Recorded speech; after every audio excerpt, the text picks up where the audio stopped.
And we are live. You're listening to Jules and Bullets, the You and My Discography Podcast, a show where a You and My fan and a You and My super fan discuss each of the band's records. I'm Thommy Waite, an Aussie writer and podcaster who's based out of Atlanta, Georgia. And I'm the You and My fan in the equation. My co-host and You and My super fan is Sydney-sider Johnno Duncan, the host of the Progressive Rugby League Podcast and general man about town. Johnno, how are you, mate? I'm pretty good, Tom. I probably didn't get the greatest sleep last night. Bit sticky here in Sydney town, but, you know, you win some, you etc. some. How are you? I'm good. Well, the issue with Sydney and the summertime is that you got a wet heat. If you were living in the West, mate, the Perth town, we got a real dry heat over there in the summertime. So, yeah, no, it's true. You'll be sleeping soundly if you're on the West Coast, baby. Yeah. All right. Well, today in episode 11, myself and Johnno, we're talking The Lives of Others, the LP from You and My from 2021. Before we get stuck into the record, the regular disclaimer, myself and Johnno are in no way affiliated to You and My. We're just two fans talking music for the love of the game. If you found this show, there's a good chance you're already familiar with the group known as You and My, but if not, listen to their records, go to their shows, send them all your money and love. They bloody deserve it. Johnno, you seem like a man who, when sharing a bit of bants with a mate via text message and they hit you with a roffle, you'll ponder it for a few minutes and then eventually call the mate in question to ask, "Hey, pal, quick one. Were you actually rolling on the floor laughing?" What I'm trying to say is that Johnno is a bit spectrumy. No, what I'm trying to say is that Johnno Duncan is a man who likes to do things by the book. And if he says something, it means he means it. So with that all in mind, how do you think this disclaimer holds up from a legal perspective? Well, I would just say, Tom, after years of cultivating my image, you know, the Johnno Duncan brand of bad boy. It's just leather jacket, bad boy. Yeah, I've just been blown to smithereens. I think we're okay, Tom. Yeah, I think we're good. All right, great. Well, the format for the show will be as follows. We'll kick things off with some notes and thoughts and feelings about what led up to the recording of The Lives of Others. Then we'll go through the record track by track. Finally, we'll talk a bit about what happened after the album came out, and we'll give our gold, silver, bronze medals for our favorite three tunes on the record. So, Johnno, to kick things off, why The Lives of Others? Why do you think they went with that particular title? I know it's a song on the record, but do you think this kind of does it say something about the kind of overall theme of the record? Well, I guess so. It could be the overall theme of many You and My records. There's a Lives of Others sort of delving into, you know, other people's experiences. It's kind of like the job of a songwriter. So I think, you know, Ali Daly comes to mind in that regard. But in terms of The Lives of Others, I wonder if there's other stuff to it. Let's have a think about it. Let's go for a meander, shall we? So it's an important release, I think, for a bunch of reasons. It was released in May 2021, and the date is probably more relevant than it is for most other records, basically because it was released right in the middle of the pandemic. Now, no one wants to talk much about the pandemic, me included, so I won't dwell, but it is useful context for which to think about the record. So if you didn't know, generally speaking, over most of the last couple of decades, the band have been split between Melbourne and Sydney, Tim and Davey in Melbourne, Andy and Rusty in Sydney. Now, with the borders closed for a lot of those 2 years of the pandemic, getting together was hard, and for that reason, instead of working through the songs in a band room as they typically would, they're essentially putting it together by what you might call the pen pal method. So Tim and Davey would work on a track in Melbourne, they'd send it up to Sydney, Andy and Rusty would add their bits, they'd tick and tack till they got it right. So that's quite an interesting and unique aspect to this recording process. So I guess the other thing that I should add about recording in the pandemic, I guess, is the outlet that creating and recording would have provided. You know, lockdowns were a lot of things, but they weren't much fun. And so to have a creative outlet would have been really valuable. I know in my little world, just putting together the odd podcast was really a tonic. can only imagine what putting together a record would have felt like. And in the context of like artistic industries and artists bearing the economic brunt of the lockdowns, collaborating and being creative and doing something constructive would have been like absolute elixir. And that's the other thing, being in a lockdown city, it brought into the focus of the importance of having good neighbours, having good friends close by in your neighbourhood. So I imagine, for Tim and Davey, for example, just having each other around, let alone having each other to collaborate with, would have felt kind of really vital in all senses of the word. So getting to the record itself, this is crucial. It's not a lockdown record. There is a track later on that I think references really nicely the kind of surreal side to that experiences, but at its core, I think it's just a UMI record. And that is, like all UMI records, explores various angles on the different foibles of everyday life and gets its rocks off in the process. So the lives of others, it's kind of typical in that regard. And so for me, that was crucial. It wasn't a lockdown record. It was a UMI record.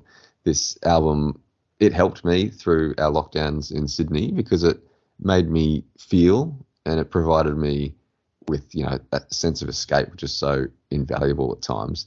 And when I put this record on at that time, I didn't want it to end. I should say in parenthesis that personally I was pretty lucky, and lockdowns didn't affect me much and definitely didn't affect me materially. But at the same time, as time went on, you could kind of sense the fraying at the edges, which kind of did affect me. It kind of made me a bit anxious because fundamentally I just want everyone to get along. And so having new music from my favourite band and new music from other bands during that period was extremely important to me. And the importance of new music was really amplified in my mind during this period too, because like listening to your music collection is fun, but having new music to consider and seep into is, so much more mentally and intellectually stimulating. And I think I didn't quite appreciate that fact as much beforehand. So, all in all, an important record for me. I thought it was strong at the time, but I'm glad that upon revisiting the lives of others in a quote unquote normal context or normal world, it still feels strong. What did you think? Yeah, no, I tend to agree, and I think that it's definitely not a COVID album, but as you referenced, I think that experience would have definitely informed the recording, obviously, but then potentially, I guess, just the experience of the songs themselves. And I just think that kind of, because I recall this period of time when, remember the early stage of the pandemic when bands and musicians were intending to tour, and they're like, all right, we're canceled for a couple months, but we'll be here in July. And then they kept canceling it. And so there were artists who decided, let's postpone our album and wait until this blows over so we can tour it and give it a proper push type of thing. And then there were other artists who are like, took on the, I guess, more of a DIY or fuck it approach. Like, let's just push it out. It's ready to come out. And, I think that's, for me, it probably, and I'm not sure, I'm guessing it was probably Davey Lane who's most responsible for it, but just, I think it's a very well produced album, and you wouldn't necessarily know that it was recorded remotely. And I appreciate, like, technology is pretty good now, but I think it speaks volumes of being in a band where you have people who are proficient on the production side of things and can take matters into your own hands if you need to, as opposed to just being the band who's always relied on a super producer or going to like an amazing recording studio and like that's the process. So I think it was COVID was definitely something that no one wanted to go through, but perhaps a blessing here is that we got a different type of UMI record in that they were forced to work in a different manner than they had previously. And that probably resulted in a different record that would have been if it was just a standard, let's all go to the same studio and knock it out type of vibe. Yeah, that's the sense I got from when reading the articles when the album was released. I guess the circumstances they found themselves in forced them to take a bit more time and to think about things a bit differently. Ordinarily, they might book a a studio for a week or two and just kind of go pretty hard and kind of be a bit more in the moment. But, you know, the circumstances that they were in, they were sending things up and down the interwebs that, you know, it kind of resulted in something slightly different. And Tim, I think, referenced his lyrics. You know, he had a bit more time to kind of work on them. And I think there's definitely some songs there where you can see that they're really precise and beautifully put together. So I think there's, you know, there's silver linings that from that process, even though it probably would have been a bit tedious at times. Just before we get stuck into the songs, what are your thoughts on the album artwork? Appears to depict, it's kind of got like almost like a photo frame effect where it's like a white outline, and then in the center is like it's like a carnival scene, but the person in the foreground is like a middle-aged woman in like a ticketing booth, it appears. And she's kind of like isolated in amongst the carnival atmosphere. I like the image, and it's something that I'd always kind of just glanced at, but I took a good fucking hard look today. And I think in terms of kind of the loose theme of investigating the lives of others and being cut off from one another, I think it kind of works for this record. What are your thoughts? Yeah, that's true. I guess also the framing of it, having that photo just in the center in a small square, kind of aligns also with the theme of peering into the lives of others as well through some sort of peephole. It might be someone working in a carnival, or it could be, you know, some bloke walking through the bushes. So yeah, I think it works quite well. It's quite different to some of the recent records like Dilettantes and the self-titled one, which are quite artistic and flourishing, whereas this one is I guess pretty plain. But yeah, it works. All right, well, let's jump into track one, The Water Boy, which I think is it's kind of fitting that it's track one, because like there's some like background information about this particular song, which I think gives more context about the album. So, Johnno, kick us off. The Water Boy, what are your thoughts? Yeah, look, when this song came out, there was a real outpouring of goodwill towards the band. People really seemed to dig it. Maybe because it felt like something we needed that we didn't really know we needed at the time. You know, it'd been a weird year, but here's Timmy and the band giving us something both familiar and fresh at the same time. You know, it felt like home-baked focaccia, but the way the song unfolds with the name-checking of the cities and towns, it also helped you escape a bit. I think the backstory you're referring to might be around Tim spending some time down the south coast, around, you know, some of those places, Mollymook, Ulladulla, and sort of spending a bit of time there and rethinking things. So that is kind of referenced in the song, but correct me if I'm wrong. That's what I was referring to. And you perhaps, you're the super fan here, perhaps, you know, didn't he go with Nick, like his the guy who used to be, you know, his best mate from his teenage years and all that? I believe so, yeah. I understand. I understand his mum lives down there, and Nick Tischler, I believe, lives down there as well. So, according to the articles that I read, he sometimes goes down there and sort of chills out. And he was keen to sort of play down the extent that it was like a songwriting mission. He just sort of saying, I went down there and did a bit of fishing with my mate Nick, and went off and spent a bit of time writing at times as well. So yeah, definitely played a role in the album. I think there's a few references to it throughout the album as we'll go along. I think it probably was in 2019 or something. I think I was reading that he had got to a point, it kind of references it in Detours, where he was kind of over it a bit and was like, am I a performer? Do I really want to be a performer? I remember at the end of Detours, you got the sense that he really was struggling with the concept of continuing to be a performer. And I think this kind of extended into the next couple of years, where he kind of needed to take a bit of a break and just to rethink things and rethink whether he wanted to do the music thing. And so I think this was part of that break. I think that down the south coast to kind of clear the mind. But back to the song itself, I think the genius of this song, which was nominated for a couple of songwriting awards, incidentally, is that you can create a bit of your own auto fan fiction, Tom. Now, I'm not sure if that's the right term, but what I'm trying to say is you can place yourself into the song by replacing the place names within the song with cities and suburbs that are relevant to you.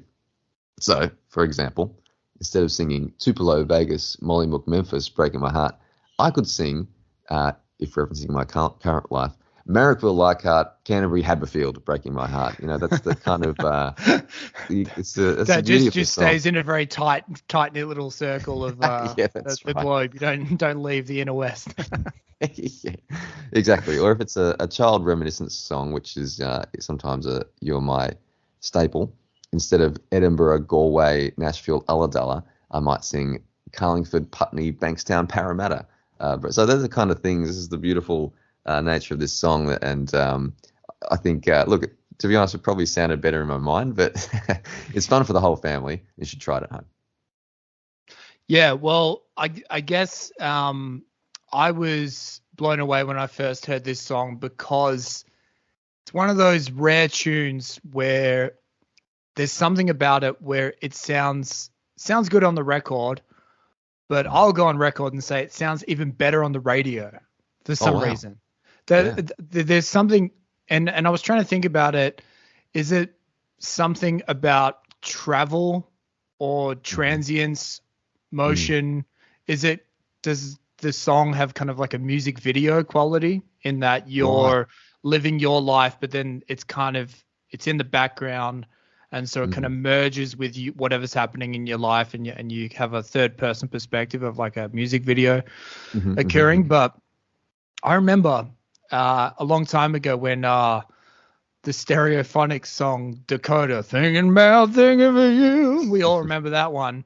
And I think it was Kelly Jones, the guy from the Stereophonics. He was saying like, when it came out and he first heard it on the radio, he's like, I obviously trying to write a hit single. Yeah. But it was like the first song of his career he believed that sounded better on the radio. And that always stuck with me because I think there are certain songs where they're obvious singles, and they're designed to be the big hit, performed live on talk shows or whatever. But yeah, I think this is a rare song where you can just imagine Nova 937. There's a Scottish man. You know, like it's simple to do with the lead in or whatever it is, the tempo. But and that's a good point. Like there's I've always thought that You and My songs sound worse on the radio. And I'm like, I listened to it on the radio. I'm like, something went wrong there. It wasn't quite the same as when I put on the CD or whatever.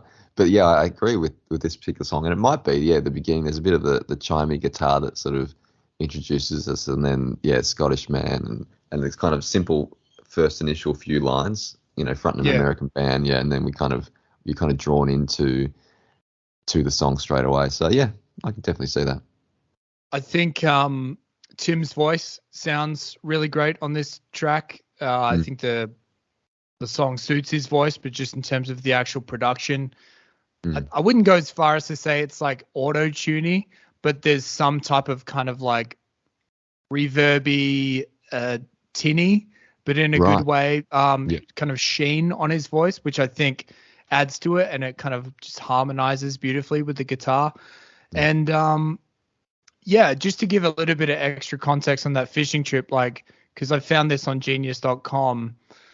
As you mentioned, he was feeling kind of over being the front man, and he was considering disbanding the group. He took an extended trip to Rosedale, and apparently it was Tex Perkins he reached out to, shared his doubts, and Perkins advised him not to perform for 6 months to allow Rogers to think the decision through. And then he said, I was going fishing in the morning, staying in a cheap hotel, and all these folk songs came out for no reason really, but as wordplay. And in terms of the Waterboy, I was kind of this was news to me, but there's a Scottish band called the Waterboys, led by Mike Scott, And apparently on his 2015 album, Modern Blues, there's a song called I Can See Elvis. And Tim says, it just killed me. I couldn't stop listening to it. Mike is a big-hearted person. He really puts it all out there, and I like that. I was on the New South Wales South Coast listening to a Scottish guy living in Ireland singing about Elvis, and that led to the Four Places line. The gestation of the album, as in the lives of others, was hampered by the 2020 COVID-19 pandemic, meaning that the band members were separated, but giving extra importance to the Four Places line. And but I listened to that I Can See Elvis tune, and it's essentially this dude, Mike Scott, kind of talking about almost like the legacy of rock and roll in terms of like Elvis started it, and then he passed the torch on to all these, Bob Marley and John Lennon and Marvin Gaye and all these people. And it essentially kind of, it's like according to Tim Rogers talking about like the importance of having kind of like big heroes, artistic heroes. Is it a good tune? I dug it. I'd never heard the Waterboys before, but it just seems like an interesting fella. But and I guess probably like the thing, just understanding a bit of this backstory from reading the Holy Book of Detours and getting more context on this song, it actually made me think about, cheeky plug, the Johnno's other podcast, the Progressive Rugby League Podcast, when you interviewed Brendan Cowell, Aussie, a writer and author, and he was talking about his book about the rugby league legend who retires. The novel's name escapes me right now, but Plum.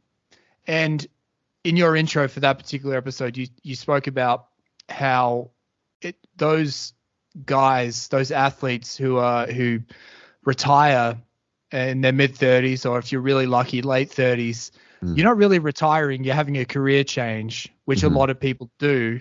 Yeah. But it got me, which I think is a really fair point. But if you're a songwriter, especially a rock and roll songwriter, there's the context and the precedent for people like Bob Dylan, who you remember him as the skinny kid in his early 20s, and now he's the croaky old bluesy troubadour in his 70s now.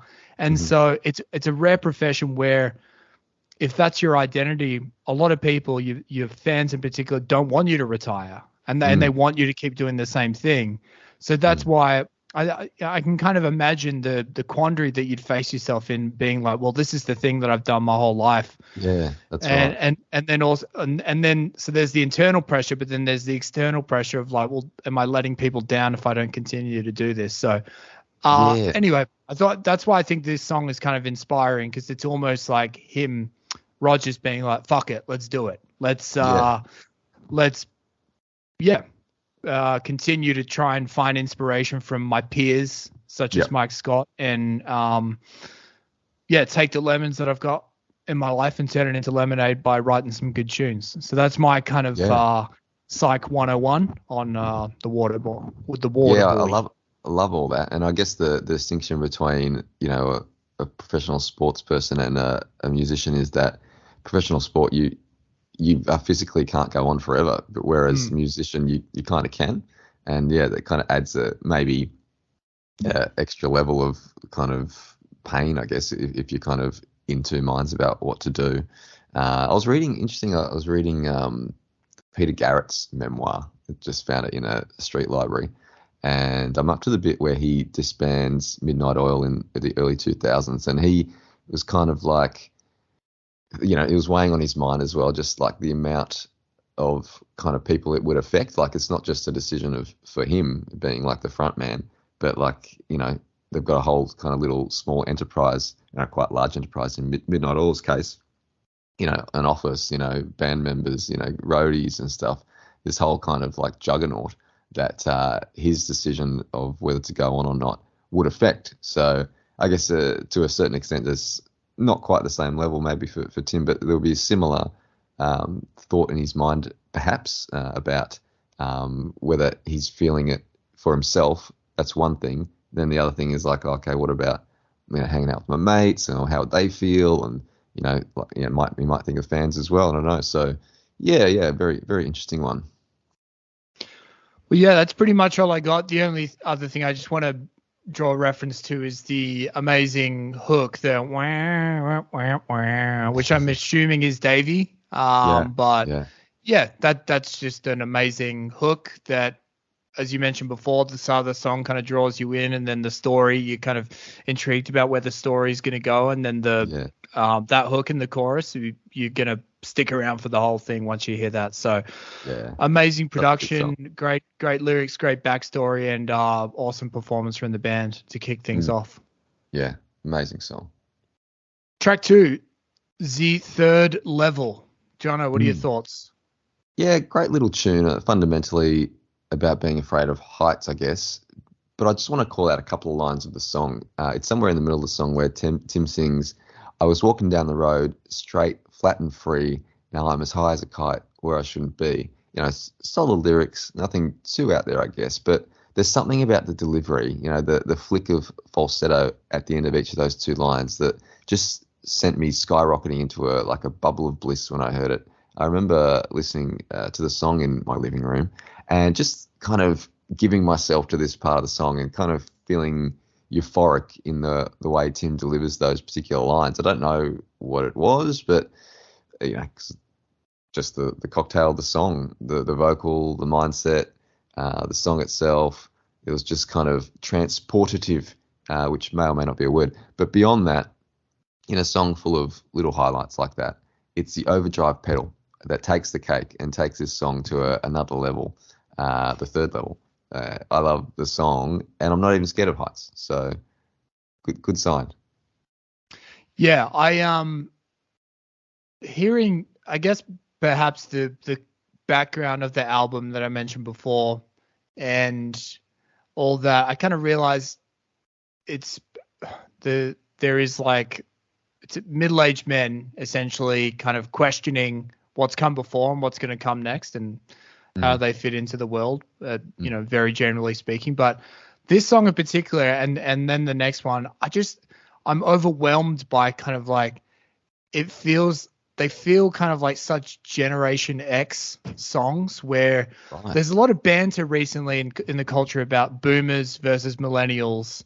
And I think Gen X are kind of a bit forgotten in the midst. And I remember when I was growing up, Gen X were kind of like the Fight Club generation, where it was like, our parents left us alone. They were too busy being boomers and self-obsessed and buying property and all that. And they were kind of just left to their own devices, and they felt kind of left out. And in their early artistic careers, that kind of led to the grunge movement and stuff like that. And just being generally not wanting to fit in, but rather than lashing out at others, just feeling kind of depressed and sad.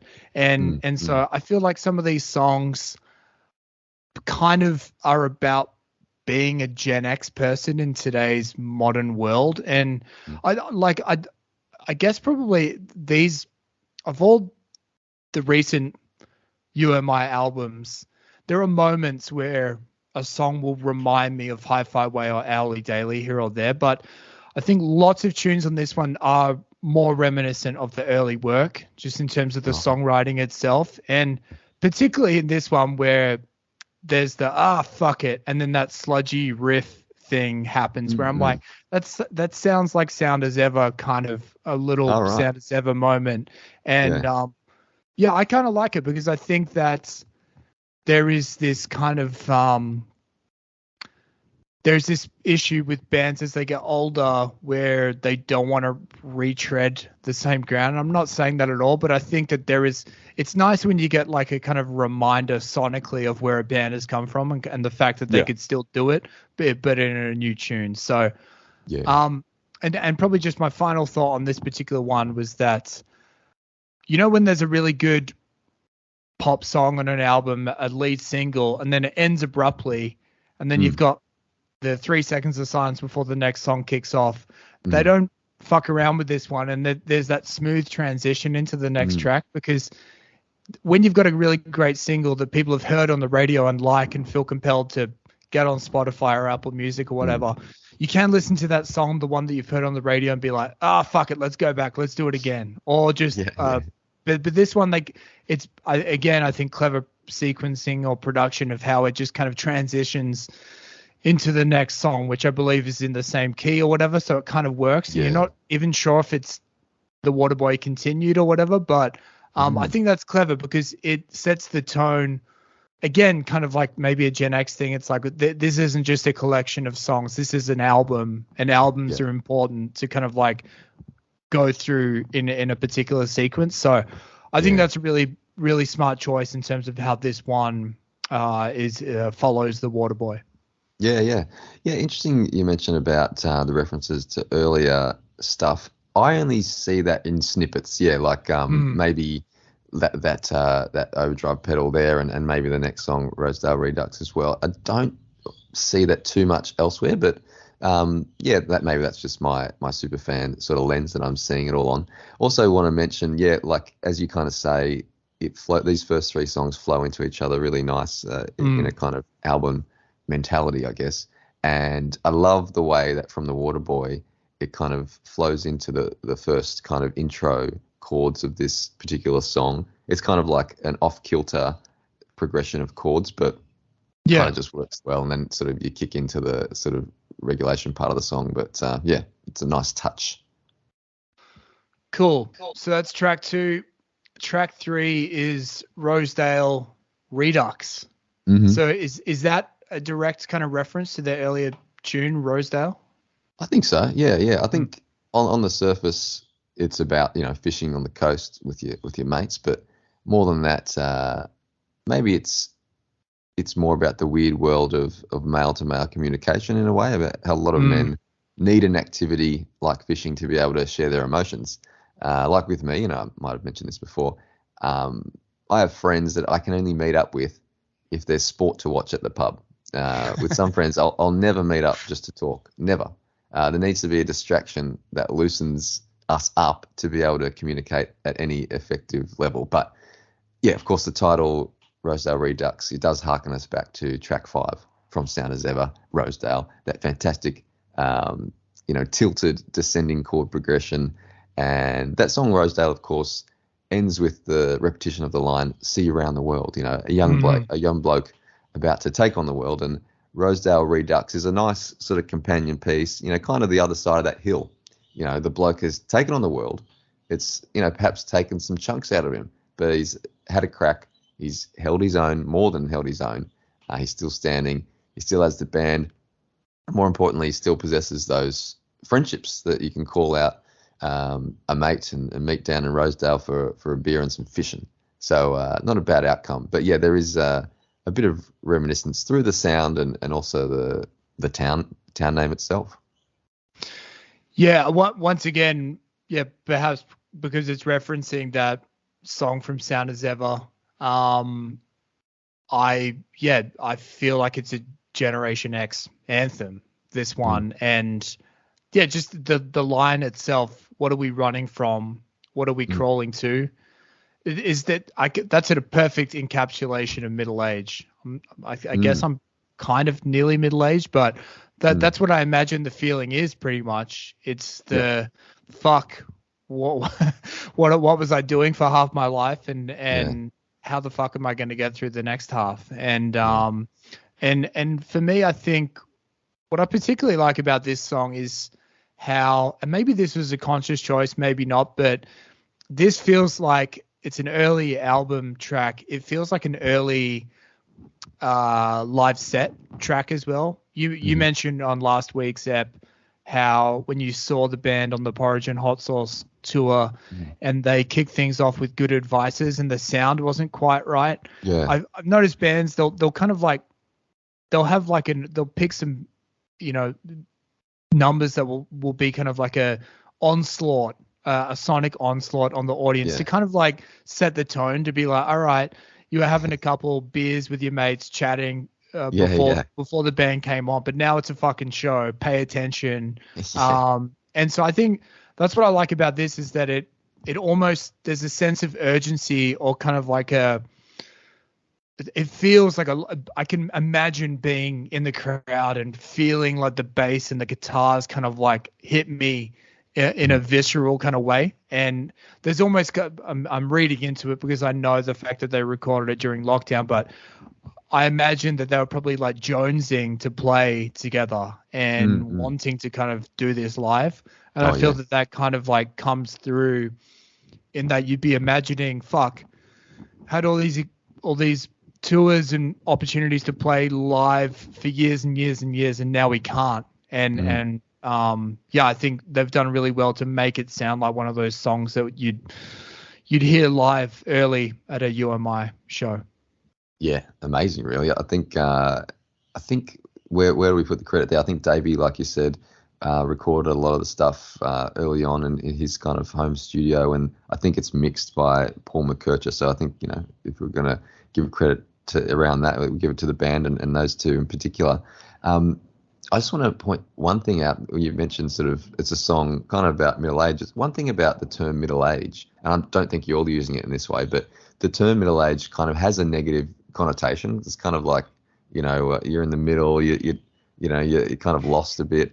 It's a bit sad, but like middle age, it shouldn't really have that connotation. It's like a legitimate period of your life.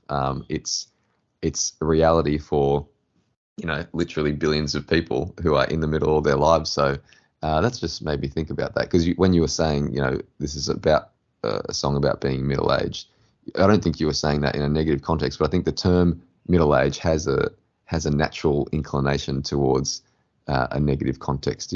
What do you think about that? This is 100%. Yeah, because you think of all the TV shows, movies we've consumed where there's a bumbling middle-aged person. They're either the person who is kind of like,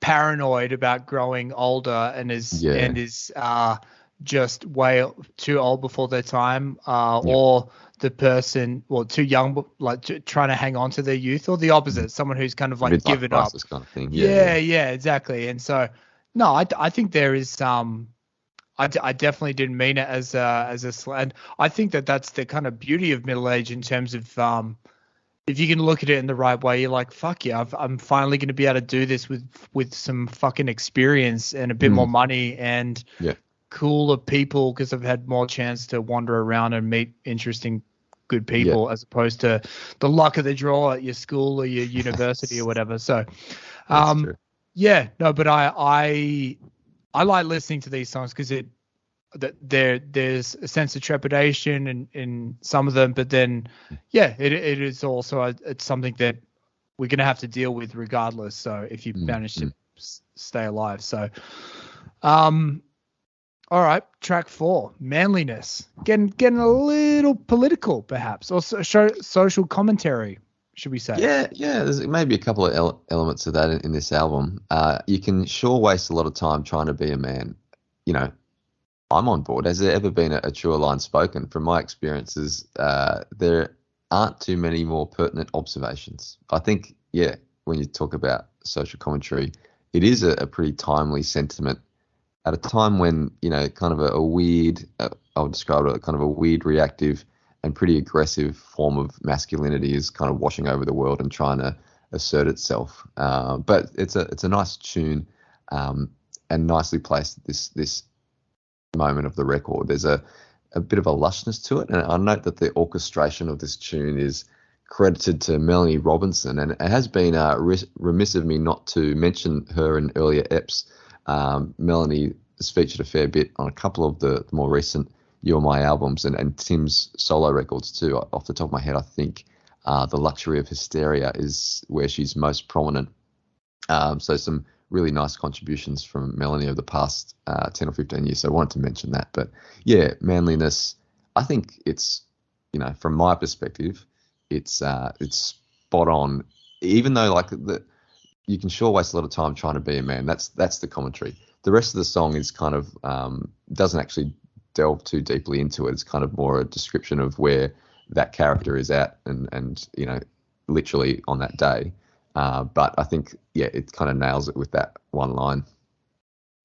Yeah. It got me thinking in a big way, this particular track, because I I'm part of Generation Y, and I remember the gender role debate in the 90s. It was seen as kind of like a fun. It was like fun. It was like women are from Venus, men are from Mars. Like, the hangover from like 80s style comedy, in terms of women do this, men do that. And, but it seemed like, at least by the time I was becoming an adolescent, everyone interesting was putting gender to one side and being like, fuck it. You're a human, just act however you want. Don't feel like you have to subscribe to some imaginary gender role or behave how your father acted or how your mother acted. That seemed to be the way in which society was progressing. And now everyone's obsessed with fucking gender. All of a sudden, there are the hyper masculine people who the Andrew Tates, the fucking, I don't know, the Jordan Peterson people who are like espousing all this traditional masculinity bullshit. But I kind of see it as well with also the gender pronoun stuff as well. It's kind of like, no, call me he. It's like, well, what happened to some good old fashioned first names? That's my pronoun. What's wrong with Gregory? Yeah, exactly. Or Gregoria, whatever it is, that's fine. Just let's get past and so anyway, I think that this song kind of sums up perhaps an outdated thing where it's like, I didn't think gender was important, trying to be a human, man. And so that's something that I subscribe to personally, but it doesn't seem very popular at the moment. It seems like gender is front and center for lots of types of moron, in my opinion. Yeah, I guess for every action there's a reaction, I guess. So maybe that there's it kind of, if one side sort of is amplified, then the other side amplifies the other way. I guess that's what we're seeing in a way.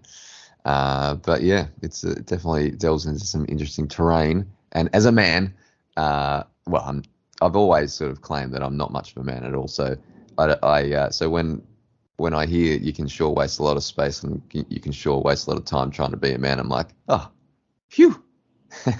Yeah, like the Orson Welles meme of just standing up and clapping and Citizen Kane, like, yes. Yeah. Yes, that's right. And I guess I am probably slightly confused about the bawdy little play on words that he slips in. Opinions are like arseholes, kept it clean, and I ran. I understand you want to keep your asshole clean, but I ran is the part that I'm slightly confused about. Like, what? Can you fill me in on that? Am I missing something there, or does it just rhyme? No. I think as I said, the song itself, the social commentary is in the main line. You can sure waste a lot of time trying to be a man. I think the rest of it is just kind of describing, the character, on that particular day. So yeah, he may have. Okay. It sounded like he was like at that point of the song, he was in a conversation maybe with a few colleagues or mates or whatever. He didn't like where it was going. He said his piece and sort of, scarpered. That's how I'm imagining that part. So like someone was, like when you're with a bunch of mates, and blokes, let's say, and the conversation is heading down some terrain that in like the 90s and 80s, like you wouldn't have blinked, but now you kind of go, that's. I don't feel comfortable with that. Where, most of the time you kind of just let it slide. But sometimes you want to go like, nah, that's wrong. I don't like that. Stop saying that shit. And so I'm imagining that he might have done that. The character is referencing that kind of thing where he kind of said, no, stop it. I know like we're mates and you're kind of just riffing like the way you always have, but I don't want to hear it. I'm out of here. That's what I Yeah. All right. Yeah, no, you filled me in. This is why we've got a super fan on the show, folks. Helps me out. I've got no idea if that's the case, but that's how I took it. Works for me. All right. Track 5, DRB Hudson. Johnno. Yeah.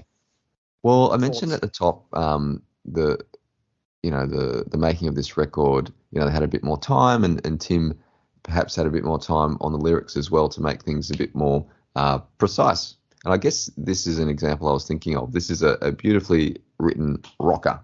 it's great when big rock tunes are also so lyrical. You know, as a general rule, there are a million exceptions, of course, but generally you need lyrics in slower tunes to be a bit more precise, and maybe you have a bit more margin in rockier tunes because, you know, it's louder and you can't really hear the lyrics sometimes. Well, I think this is an example of a big rockin' number having really lyrical, precise language that just looks beautiful on a page and also works well on the record. DRB Hudson, I think, is a local poet, local dude from Melbourne who kind of shares pearly wisdom with anyone who waddles past his way through, you know, as the song goes, notes pinned to trees on the canal. So yeah, it's a cool tune and musically, you know, it's a pretty rocking tune too. Yeah, I guess I probably I'd never heard of this Darby Hudson guy prior to that, but yeah, but once again, I think it's kind of like Tim, as he does with the Waterboys frontman.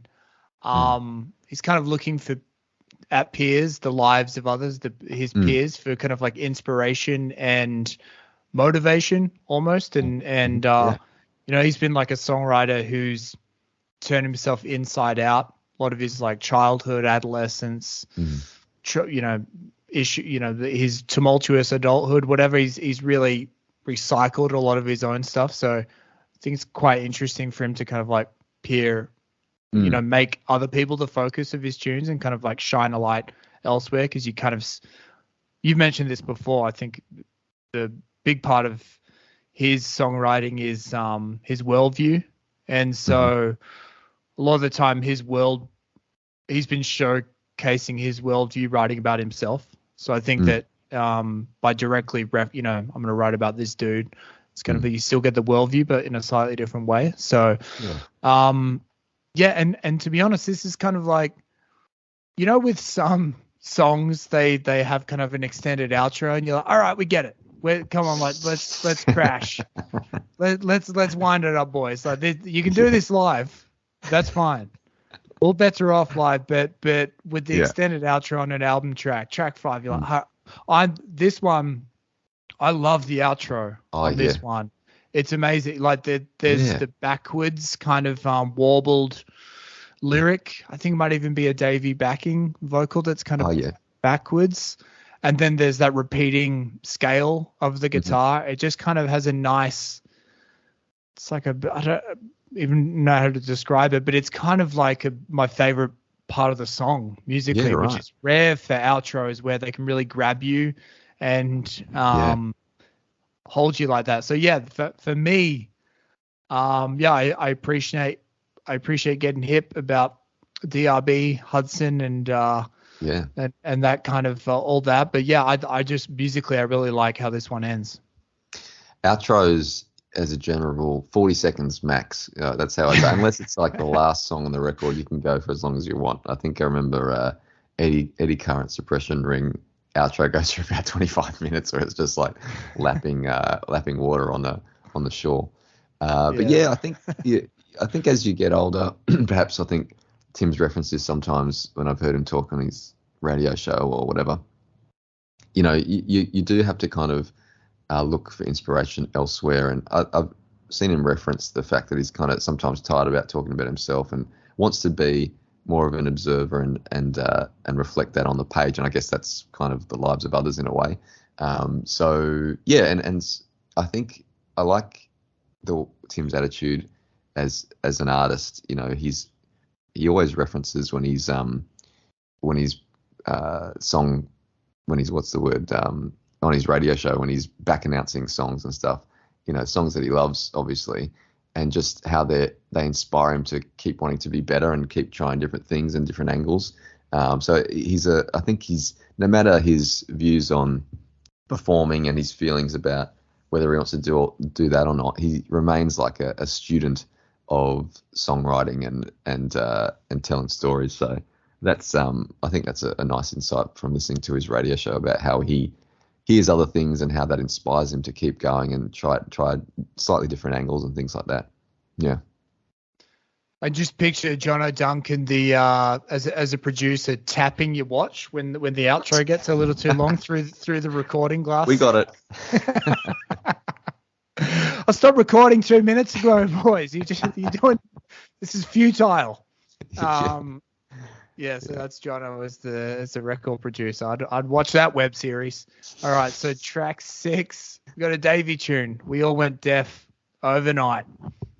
Yes, Davey's back with another welcome edition. Now, listening to this song reminds me of an anecdote I read that references the recording of this album. So, as I said at the top, Tim and Davey and Rusty and Andy are apparently sending parts up and down the interwebs.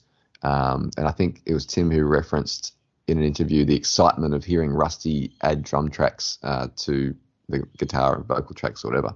Because generally, I guess they'd hear him work it through during a typical recording process, but being a part would have really amplified that moment. When the file came back, they would have pressed play on their laptop. And speaking of this track specifically, the guitar riff kind of starts us off, and then Rusty comes in with some like really, typical authoritative Rusty feels, and I can imagine the excitement of hearing that and just going, yes, he nailed it. Oh, how, just reminding themselves, how lucky we to have like Rusty and Andy as kind of like the rhythm section, just to kind of blow our minds all the time. So that would have been one sort of silver lining of this recording process, the anticipation of what your bandmates are going to give you. And this song kind of reminds me of that, because there's a couple of, just basically when Rusty comes into this particular track, I can imagine them, I can picture them sitting in one of their apartments going, oh yes, here it comes. And then it coming out exactly how they wanted, or just blowing their mind something a bit different to what they expected. So yeah, but a good tune. And I think, as we spoke about last episode on Porridge and Hot Sauce, it's absolutely seamless. Like, Tim is such a central member of UMI. Obviously, it's kind of all been about Tim, and you would think in theory that someone else bringing a tune to UMI would be jarring, but in Porridge and Hot Sauce and this album as well, for me, it's just seamless. So I think that's a feather in the cap of Mr. Lane. Yeah, I find when I recall Davey Lane's early work with the pictures and it being the kind of scrappy, snotty, kind of almost punky garage rock. And it's been really interesting to see him kind of mature and become like just such an incredibly proficient songwriter and a musician, well-rounded performer, and obviously, incredibly skilled playing live and recording. And so I feel like, I guess probably my criticism here is that I don't feel like I'm musical enough to appreciate what's going on, if you know what I mean. Like, because I listen, there is just everything seems to work really well. It's arranged well. The chords function with each other. And like, I guess in my world, I think about like when I'm writing, there's plot and story. There's the plot is what happens. The story is like the emotion behind what's happening. And I feel like if I was a bit better of a musician, or kind of like understood musical theory a bit better, I think I would understand. I would have more appreciation for it. He references jazz in this. You've got more. What is it? You just like jazz. You got too many notes for me. Yeah. Yeah. Well, I guess this is definitely not jazz, but it's almost kind of like, very blunt comparison, but like comparing, I think Tim's gone on record to say he feels like the least musical person in UMI. And right. I feel like comparing a Tim song to a Davey song is that like Tim's, the emotion is a little bit more obvious, kind of like on the surface, where for a half-wit dilettante like myself, it's a little bit more accessible. Whereas I feel like with Davey, I feel like this is good, but why am I not getting the extra feeling that I get from the Tim ones? So that's probably, again, very mild criticism, because I think it all comes together very well and everything. But to be honest, both of the Davey tracks here, I felt slightly the same way, where I was just like, definitely not bad tracks, but album tracks, I prefer the Tim songs on this particular one. No, fair enough. I think that his style, I would say, is kind of like this one's a bit more of a straightforward rocker like Buzz the Boss in Porridge and Hot Sauce. And then he has like a bit more of a ethereal kind of feel, like which space maybe rocky. Yeah, a bit I don't know, psych or proggy, a bit, I don't know how to describe it, but there's something a bit up in the air about it, which I kind of like, that kind of contrast. So I think we're sort of getting ahead of ourselves, but yeah, once again, two different styles from Davey coming in. For me, they fit in really nicely. Yeah.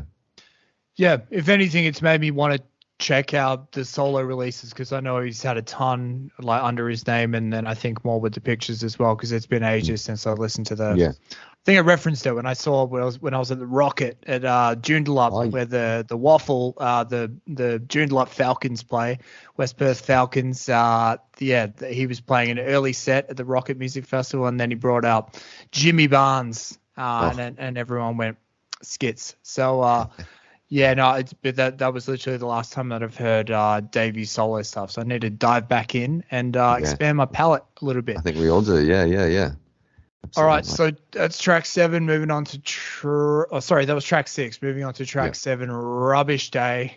I love the theme of this one. This is something I thought about a lot. Johnno, what are your thoughts? Yeah, same. Rubbish Day is a big deal on a tight street like the one I live on. I live on the kind of street where you can hear passers-by whisper. So you can imagine like the arrival of the rubbish truck on a Tuesday morning is like Armageddon. It's a solid tune. I think taken up a notch by the cool kind of, is it a proggy guitar part? It's kind of like it's taking me to another dimension. So I like the tune, and I think the guitar part, particularly kind of in the second half of the song, really lifts it another level or two.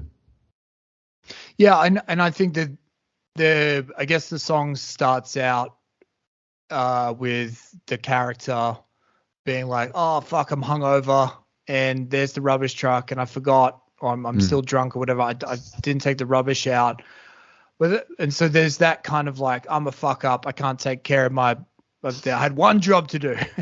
that type of where you lacerate yourself for screwing up in a home living situation. Yeah. But then I think beyond that, it kind of gets into something bigger where you're like, fucking hell, how much rubbish is there in the, like, I'm just at home consuming.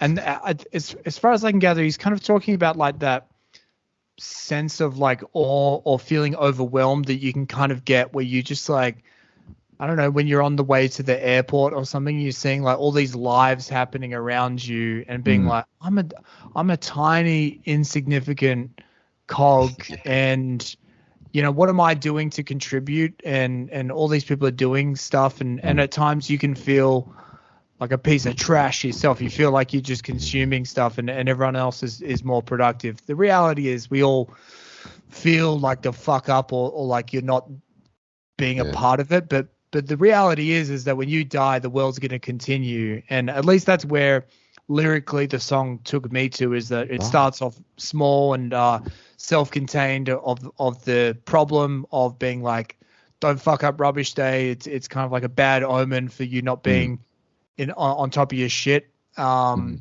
then, for me at least, it kind of expanded to being like, holy fuck, we are, very big kind of like questions and problems and figuring out how you fit in with it all. And then one day you're just going to be disposed of yourself. So that's what I thought. Wow. Yeah, no, I love that. I didn't pick that up, so I love that link. And there is that link of, that more contained Rubbish Day, get your rubbish out. But also I love the thought of, mate, I didn't get my rubbish out. I'm just a piece of trash myself, aren't I? And then, looking out more broadly to that, it's funny, isn't it? Like, Rubbish Day is always a bit strange. It's a wild world, isn't it? Like, there's sounds and it's just like clanging, and you look, the night before Rubbish Day, you look down the street, it's like, how is your bin bursting at the seams again? You look to, lots of judgment. It's like, what's going on in that house that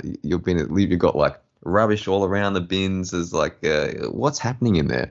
But anyway, it's a trigger for many different neighborhood emotions.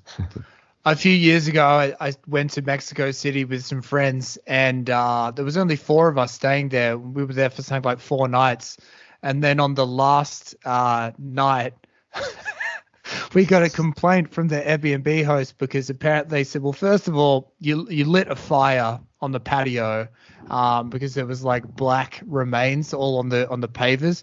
What had actually happened, we were in Mexico when it was like Halloween, the Day of the Dead, and we tried to find some face paint at the local store, and we'd found some form of paint, but it wasn't really face paint. So we painted it on our faces, and then it had dried really aggressively, and we'd given ourselves the most intense exfoliation, unintentional exfoliation session imaginable, trying to get it off before going out because we evidently didn't buy face paint.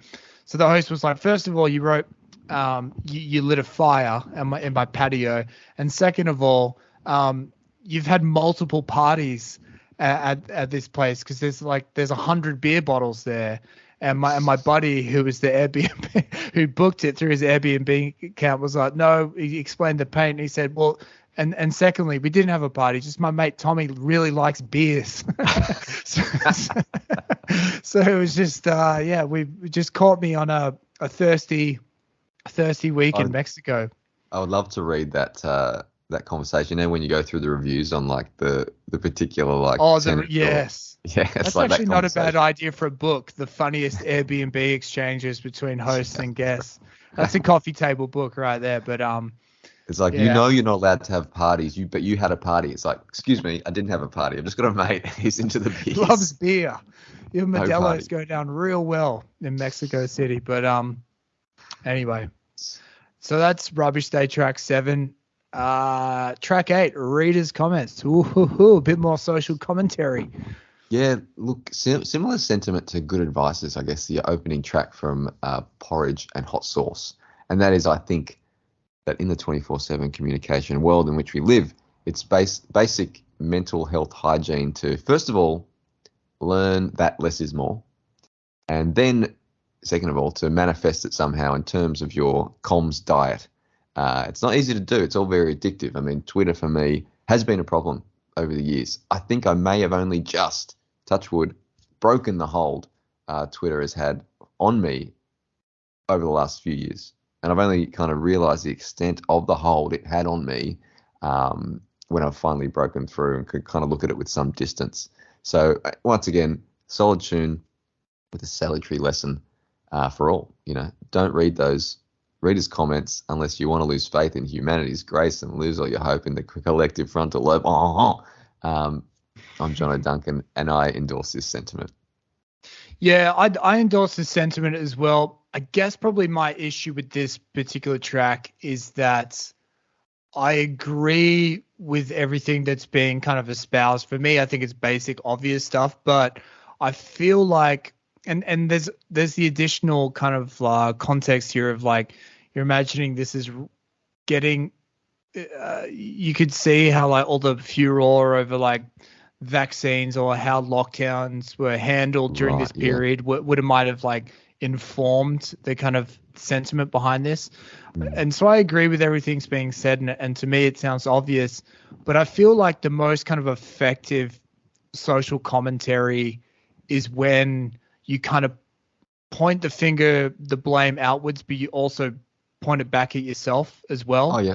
And so this is how I'm fucking up as well. And like, I'll give an example of like I think a big question about like COVID or the pandemic in general has been like, will it be fertile for art, or will it be something where people just pretend didn't happen and go back to, writing about things they were writing about pre-pandemic? And I think there's been at least one amazing COVID album that I'm aware of. It's an album by the Swedish band Viagra Boys. It's their 3rd full-length album. It's called Cave World. And on that album, there are lots of songs about morons who are kind of like, anti-vaxxers or whatever, pick your poison in terms of like the position. And so they have a position in terms of people thinking they're like, I'm not going to let anyone, basically putting themselves before the greater good. They're kind of vilifying. But So that's kind of like every second song on that album, but every other song is them saying, "Oh, this is why I'm a piece of shit" as well. Yeah, right. And Yep. and it's a really nice blend because it's basically saying that like I kind of understand where these people are coming from because I sense the same primitive urges within me. They just perhaps manifest themselves in different ways. Yeah. So anyway, that, Tom. Yeah, I like it, and I think there's definitely something to that, and maybe that's a reason, because I do like Rita's Comments. It's probably not one of the tunes that I gravitate to initially on this album. Maybe that's one of the reasons, but it kind of takes me to conversations I've had with some people, a couple of mates, who kind of like their kind of attitude to the world, or their kind of the sort of line they like to use is people are dumb, full stop, and people are idiots, full stop. And I'm like, okay, but as long as you put yourself in the category of people, like people are idiots, but I'm an idiot too. So like, as long as like you recognize that you're no better than the other idiots and you're just one of the idiots, then I kind of can go along with that. But I don't like, when some people are like, oh, everyone's an idiot except me, or stuff like that. But not that I'm saying that Tim is of that attitude, and not that this song is anything about that. But the way you reference that kind of takes me to that particular thought bubble.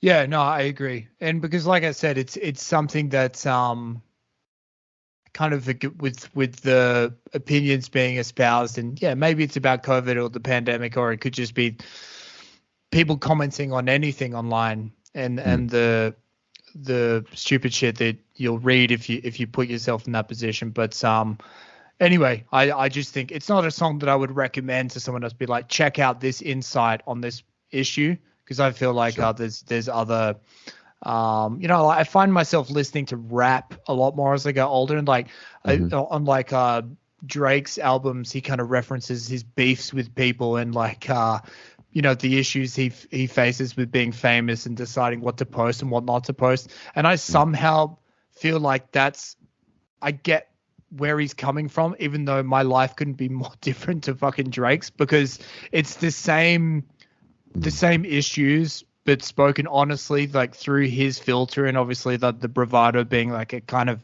pseudo gangster rapper or whatever. And so I find that there needs to be some type of like persona, or something to actually talk about. If you just confront these things directly, it can kind of be like on the nose, or something where you're like, oh, I'm not gonna.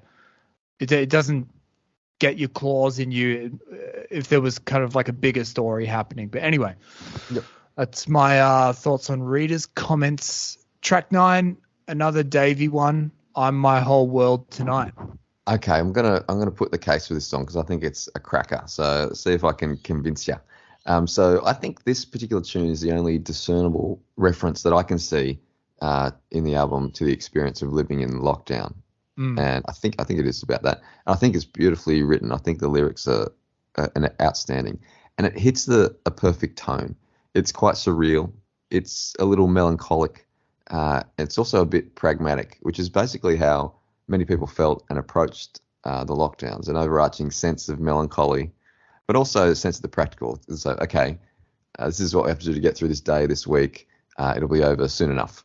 Don't think about it too much, or else you drive yourself crazy. It's all a bit surreal, and I think I'm My Whole World Tonight captures that mix almost perfectly, I reckon. It's a shimmering guitars, I think, highlight the tune as well, and kind of enable that kind of sense of surrealness and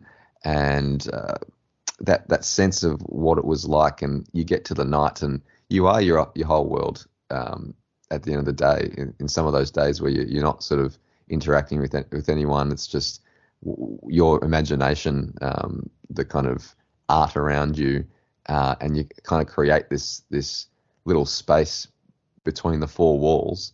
That's the sense I got from this song, and I think it kind of captured it really nicely from some of those nights that I think a lot of people in lockdown would have had, where it's like, okay, I've been online too much over the last few hours. I need to kind of create my own space and get away from it mentally, even if I can't physically.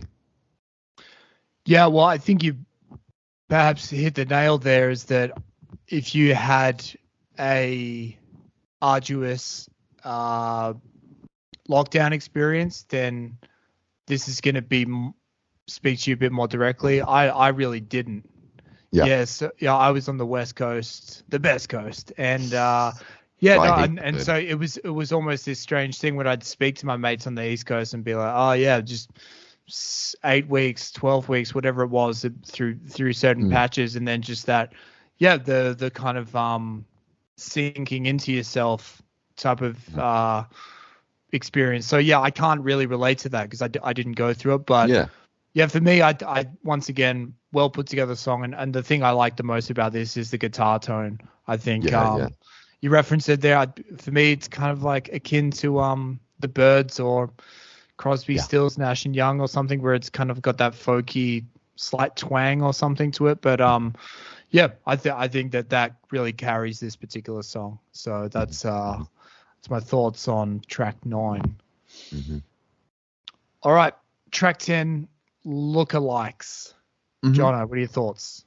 Yeah, look, a cool escapist song, I guess. It's a cast of amazing names making largely banal everyday appearances through a kind of surreal daydream of a song. That's how I see it. A solid tune, not necessarily a tune to contend for the podium for mine, but worthwhile all the same, and a nice escape, and gets us in the frame of mind for a rockin' end to the album. But yeah, Lookalikes, I think, I don't have much to say about it, but it's kind of a nice kind of beat that Rusty gives to it, and a kind of thudding kind of rhythm to it, which kind of works well. Yeah, I'm a big fan of this one. Cool. I really like this one. I guess I probably tried to figure out like is this like a Melbourne song in terms of everyone in Melbourne considers themselves to be like basically modeling themselves on some famous person, you move to a big city to be discovered, and then you get there and then you just start behaving like someone who's come before you 30 years earlier, or at least dressing like them. And so I don't know, I was trying to maybe I think there's something in there about that. Yeah, for sure. Yeah, like maybe it's sort of Melbourne thing, or it could just be the whole like are we all trying to be something different? Are we striving to basically just be other people, and again the kind of whole lives of others things. But a couple things. This song, I guess probably the bounce of it and maybe a part of the melody reminded me of a track from a bygone era. I guess you're the super fan here. Are there any other songs from Your My's catalog that this one reminds you of? No, not that immediately comes to mind. I'm curious to hear your thoughts. For me, I feel like this sounds a bit like Wankers from Dilettantes. Oh, yeah. No, in terms I agree. The marching kind of the bounce of it. So that's one thing that struck me. And chorus is catchy as fuck. And I guess another reason why I like this song was when I was on a road trip years ago, and then I think it happened one night in a bar. We met this dude who looks a lot like our buddy Luke back home in Perth. And we're like, oh, let's grab a photo with Luke. Yeah, Canadian Luke. And we just got our arms around Luke. And then the next day, it was just like, holy shit, that's Shane playing a trumpet over there. Let's get a photo with Shane playing a trumpet. And basically, for the rest of the road trip, we were looking at some cool places, experiencing some cool nature. But really, it was about like a Pokemon experience. Got to catch all the boys. So we got a collection of photos of finding fucking lookalikes of people we knew. So anyway, that kind of I don't know. That's why I personally like this song. Getting around the boys. How good's that? Getting around the boys, even when you're 15,000 miles away. Exactly. That's loyalty. Yeah. And homesickness. It just made me realize, I've always been, imagine myself if I was an explorer back in the day, because this is what I did when I was traveling as a younger man. When I'd find a cool nightclub, it'd be like, oh, it's like Amps. It's New Amps. Like, because Amplifier Bar in Perth was the place where we used to go to. Find a cool place in Stuttgart. Where do you want to go tonight? Oh, yeah, New Amps, for sure. Like, it was basically, and so it kind of it made me realize that if I was an explorer back in the day, New Zealand, New England, I would have been that guy who'd been like, yeah, it reminds me of where I'm from back here. Like, even if it didn't, just because you got a crazy lack of imagination. So I think that once again, call this place New Perth. Exactly. Yeah, that's the new heckle Tim's gonna have to deal with. I'm from New Perth. Yeah. So anyway, once again, you're making fun of all the other people that kind of like trying to be someone else, but that's me to a T at the same time. Yeah. So big fan of this one. Yeah, cool. All right, track 11 would have been me. Oh, yeah. Well, Tommy, I reckon I could write a thesis about why I think this is such a great tune, even though it's in the that position of second last track, which can be problematic for albums.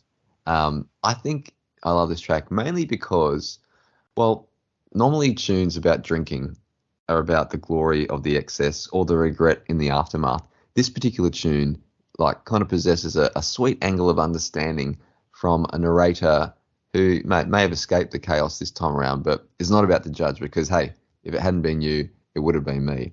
I think it's ostensibly a fun tune, but it has understanding at its heart, sensing that the night's drinking session probably had a deeper cause in there somewhere, and sensing that being gentle when the results turn messy is the only tone to strike. I think it's such a cool tune, and the kind of fun and kind of, I guess, familiar rhythm of the track also, allows Davey to kind of flex some chops, and I think there's an awesome solo in there as well. So it's one I love to sing along to. Have a lot of fun with it.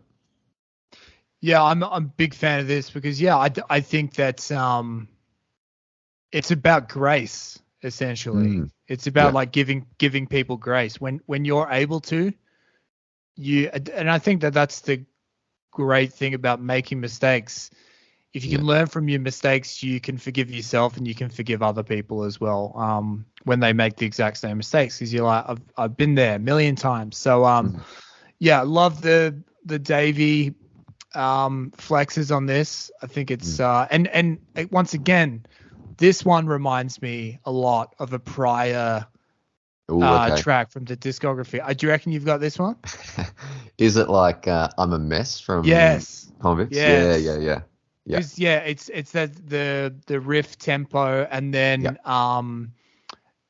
if it hadn't been you, it would have been me. Is kind of like, come on, spend a little second with me or whatever. Yeah, it's like, again, it's like they're not even being derivative. It's not like it's almost companion similar stuff where it's like liked I'm a Mess. I love this one as well. So big fan. Yeah, and it's kind of that kind of gentle, not cajoling, but just gentle sort of like caressing of your friend when they kind of had a big night. You're not kind of like rub it in. It's like, oh mate, did you have to have all those beers? You're just kind of like, mate, slice of toast before you leave, or like, I've got a day to clean the sheets. It's all good, mate. It's all good. So there's so much to love about that song. Really, really dug it. That's what my mate would have been like in Mexico City. He's like, don't worry about it. Then 2 days later, the message from you've had a party at your place. Fucking Tomo, you bastard. Yeah, the next time you saw him, be like, do you have to have all those beers? Last time you ruined my perfect. I gave you a piece of fucking toast. All right, so that's track 11. To close it out, we've got the titular, Buy Me Dinner First, The Lives of Others. Johnno, what are your thoughts? I watched The Lives of Others from the safety of bitumen. Tim loves to wander, and he's referenced in interviews plenty of times about how walking is important to him and how he likes to use his wanderings to enable him to put himself in the shoes of others and into the lives of others. And so this song seems to be about that. And as the line goes, the lives of others are the lives I'm living in. I'm guessing that process of, wandering around the streets of Melbourne or wherever has provided us listeners with many a tune to chew on over the years. Also love Rusty's work here on the cymbals, like they just kind of shimmer through and it kind of it's just smashing them. And then he kind of zips it to allow the guitar to take over. I think so kind of works really well. And then at the end, like, it seems to be like, I don't know if it's a homage, but in my mind, it's a homage to the Purple Sneakers outro that takes us out. So thank you, Rusty. Beautiful way to take us out. So yeah, I guess that's another little snippet where people say, oh, it reminds me of earlier albums. It doesn't really for me, but there are snippets, and there's a snippet at the end where it kind of reminds me of the Purple Sneakers outro for this particular outro. Yeah, I think it's a very fitting song to see out the end of the record. There's one particular line where, once again, Tim's vocab is pretty impressive here. It's Amanuensis uninvited scribbles down all your detritus. Oh, detritus, yeah. Detritus, sorry. And so am I saying it right? I don't know. Amanuensis. I looked it up. It's a literary or artistic assistant, in particular one who takes dictation or copies manuscripts. And detritus is waste or debris of any kind. And so, yeah, I guess I probably not comparing myself to Tim in any way, shape, or form, but I've always been inspired by the people around me, and that's informed the stories that I've written. And I find that it's very, like, I guess the being uninvited, just being like, well, if I'm around you, I'm going to be inspired by you, and the things you do are going to inform what I'm doing. But also the fact that it's, you consider it's your waste. It's the stuff that you're not bothered by. You think it's inconsequential, can actually be very illuminating or important to other people. So I think there's really, I think that captures it in a nutshell, is that we are our own worst enemy in terms of understanding what's actually interesting about ourselves, or how what other people might want to know more about or something. And so that's when the songwriter comes in and actually can kind of illuminate that, or take those snippets and kind of build upon it. So in many ways, it's, I guess, maybe what Tim does in kind of his wanderings. He kind of will look into the window of a house, and, you know, for the people in the house, they're just having like a throwaway Chinese meal or something, but and so they're sort of discarding that, but Tim's kind of taking that on and kind of using that to inform, you know, along with many other kind of things he's observing,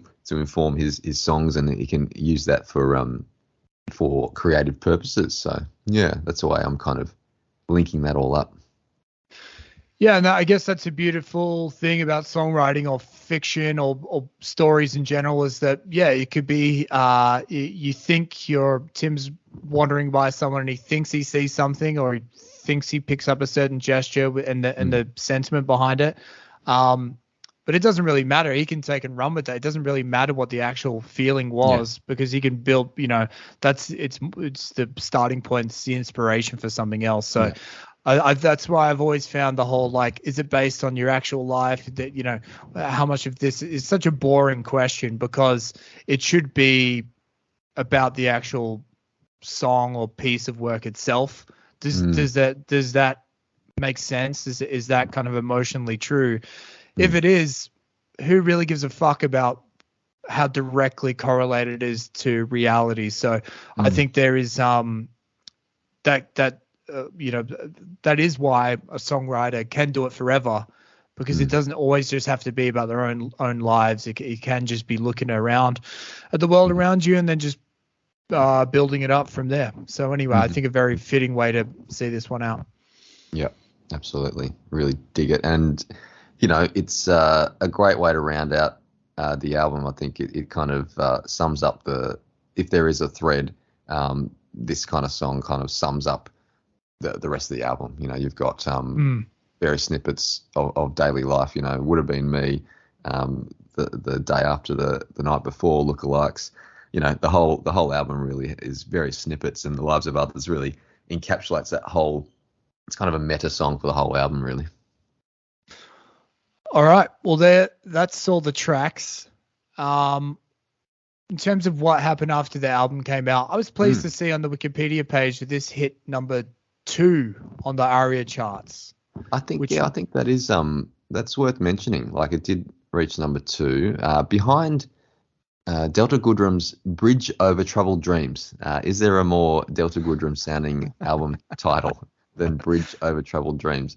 Look, yeah, it doesn't take as much to get near the top of the album charts these days, I think, and who cares about that anyway, I guess.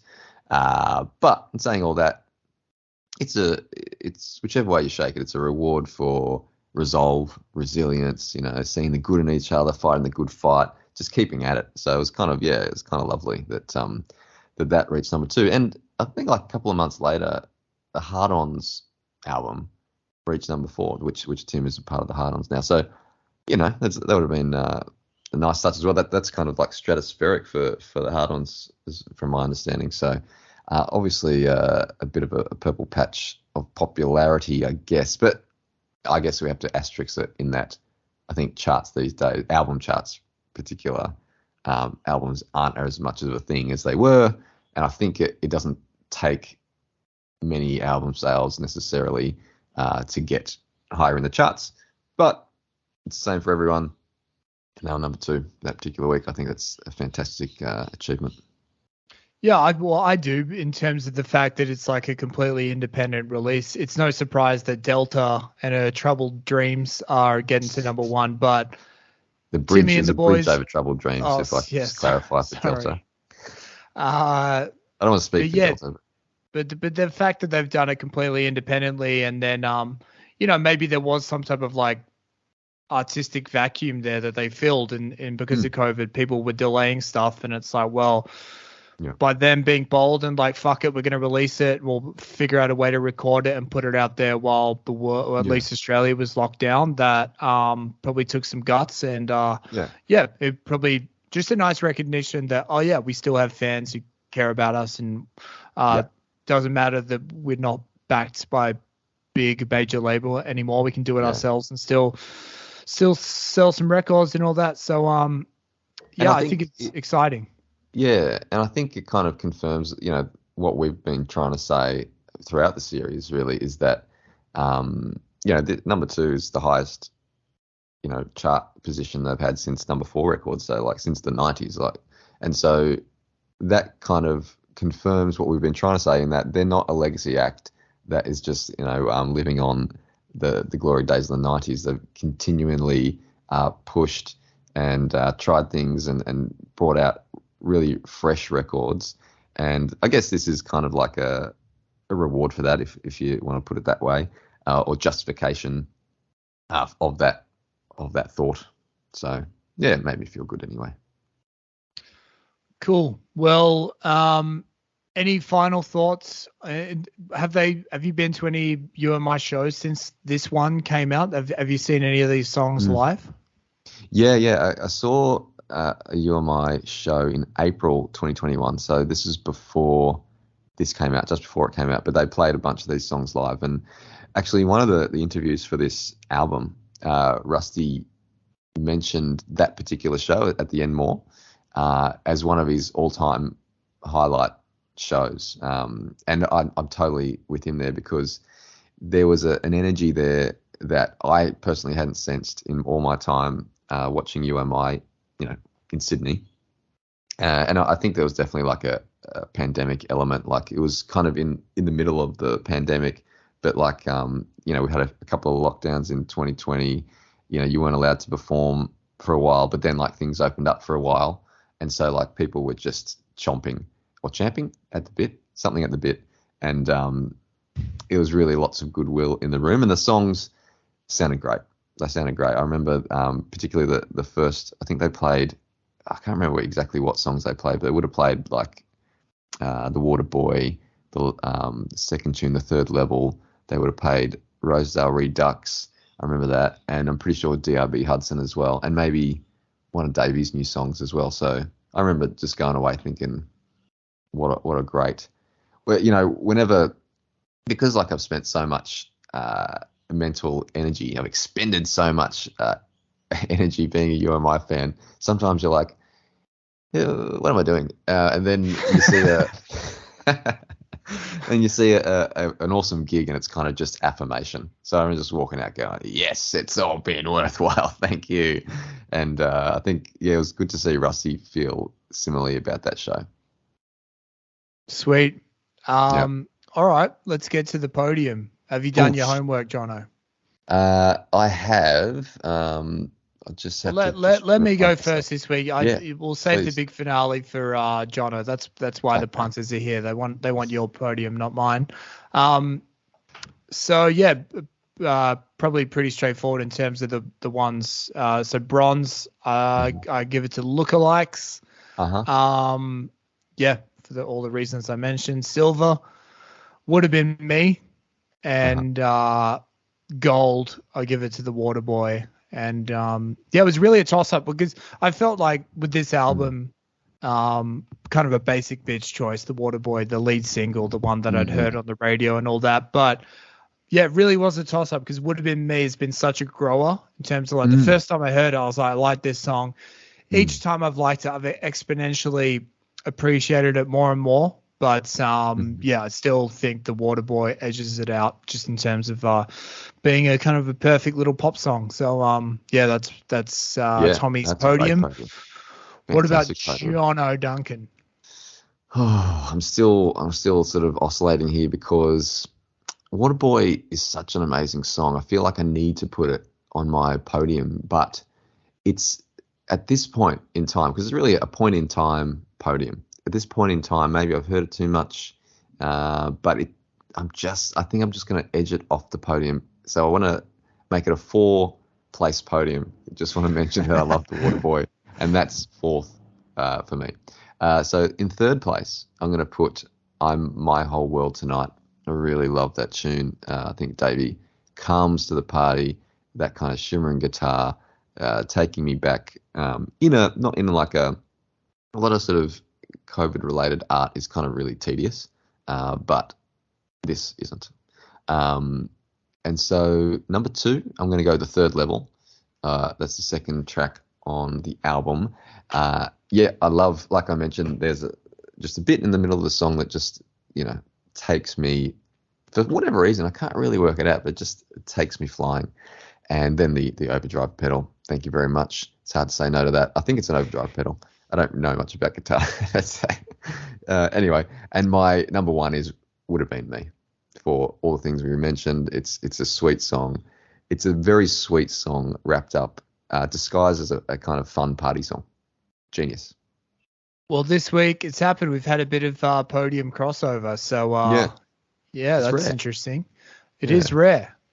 And here we are. We've done the whole fucking discog, which has been quite a trip. And I think we are going to do a full recap episode next week, just to kind of let's process this journey. It's I think it's needed. Yeah, I think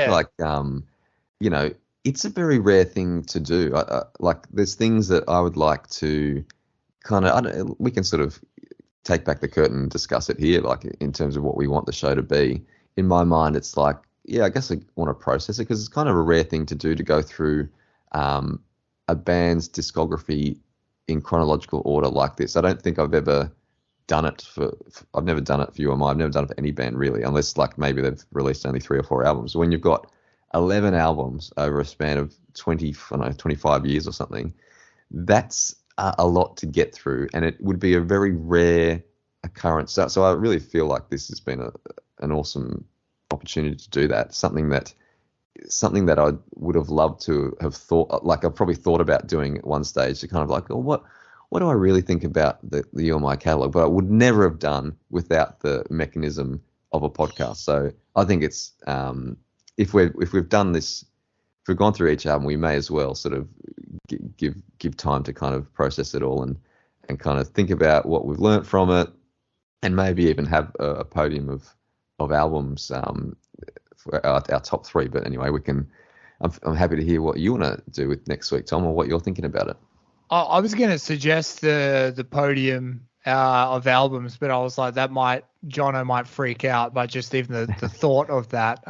But yeah, no, I guess probably like for me, being the fan and who had a basic understanding of the arc of the band. This has been doing this pod has been great because it's kind of like colored it in. Essentially the missing pieces where I've been like, oh, that makes sense now.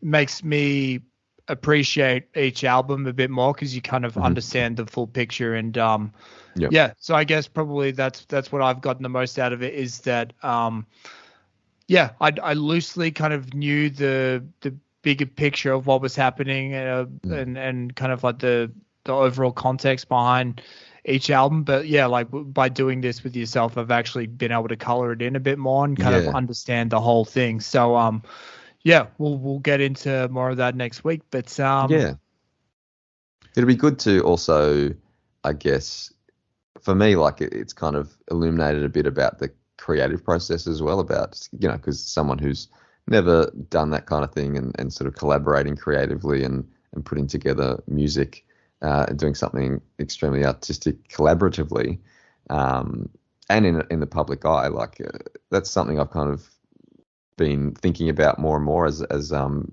considering each album. So yeah, that's something we can delve into as well. So plenty, I think, to chew on next week.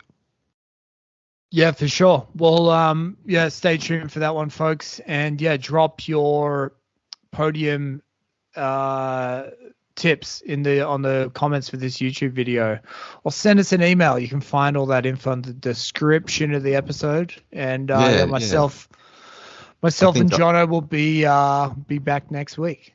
Yeah, and just a quick thanks to those who have reached out and sort of got involved in sort of letting us know the podium. There's a couple of people have done that, so that's awesome. I think it's part of the fun to kind of read other people's thoughts and what tracks have really grabbed them. I think there was a bloke whose name escapes me who made a comment on the You're My Self-titled album who just like went on a riff about how amazing the song Shuck is and how it's kind of like one of the all-time greats. Yeah. So, I love reading stuff like that. Yeah.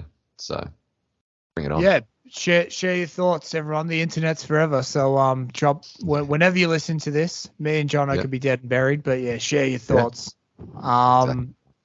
All right, stay tuned. Thanks, Johnny boy. We'll chat next week. See ya.